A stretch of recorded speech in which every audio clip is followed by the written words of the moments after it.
प्रेम से बोला शंकर भगवान की जय।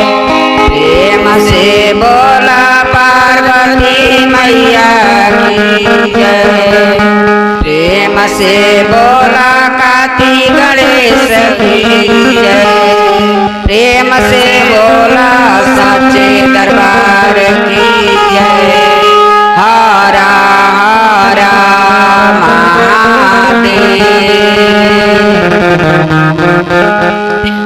देखिए गुरु बहना लोग, आप सबके बीच में एक भजन गावे जा रहल बानी। वो भजन के रउआ सब ध्यान से सुनब, लास्ट तक ले सुनब। सुन के कमेंट में हर हर महादेव जरूर लिखब सब गुरु बहना लोग। देखी एगो बूढ़ी माई बाड़ी,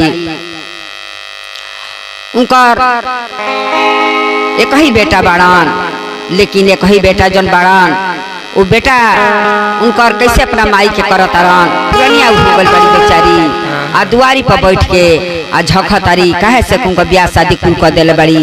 आ कैला के बाद अपना माता जी के केंगऊ करत तारन। तो उनका मन में सोचतारी आ सोच के अपन दुआरी पर बैठ के झखतारी, हे प्रभु हे गुरु जी हमार नैया कैसे बेड़ा पार लगाई। तो अपना भोला जी से कह के सुनावतारी आ झखतारी दुआरी पर बैठ के। तो देखी वो भजन के भाव बा कैसे बुढ़िया रोवतारी आ झखतारी कहतारी। अरे दुआरे पर झांके बुढ़िया माई हो, दिनवा कोई से ओराई।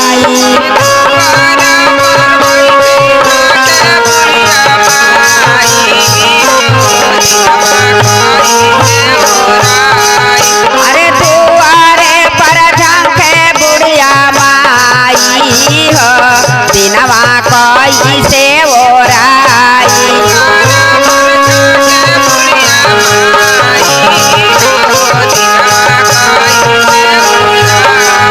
अरे कोई से ओराई हो गुरुजी, कोई से ओराई।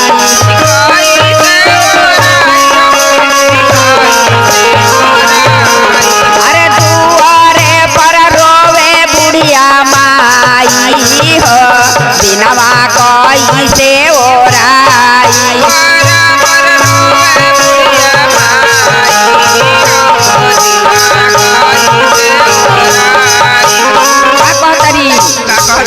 अरे दीनावा ओराए खातिर बेटा जनमवनी।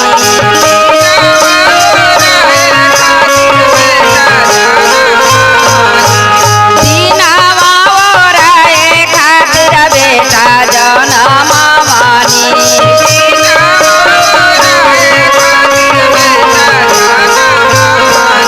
अरे वो बेटा हो गइलन आला गावा हो, दिनवा कोई से ओराई।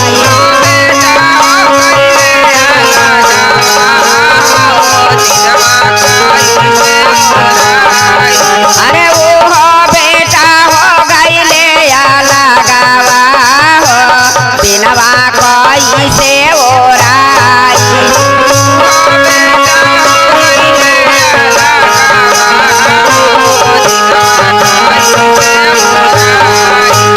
दुआरे पर रंगे बुढ़िया माई हो, दिनवा कोई से ओराई।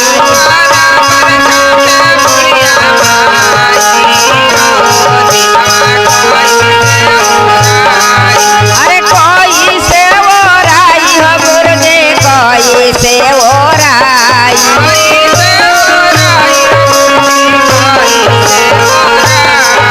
अरे दुआरे पर रोवस बुढ़िया माई हो, दिनवा कोई से ओराई।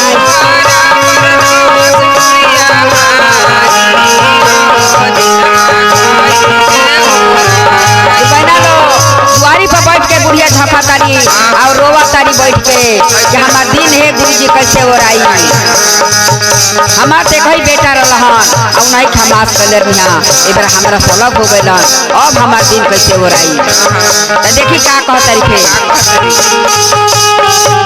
अरे दुआरा पर रोवस बुढ़िया माई हो, कैसे ओराई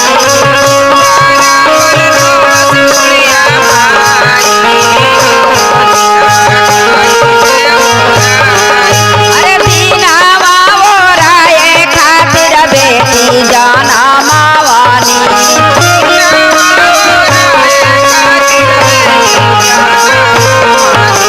दिनावा ओराए खातिर बेटी जाना मावानी अरे वो बेटी चल गईले ससुरावा हो दिनवा कैसे ओराई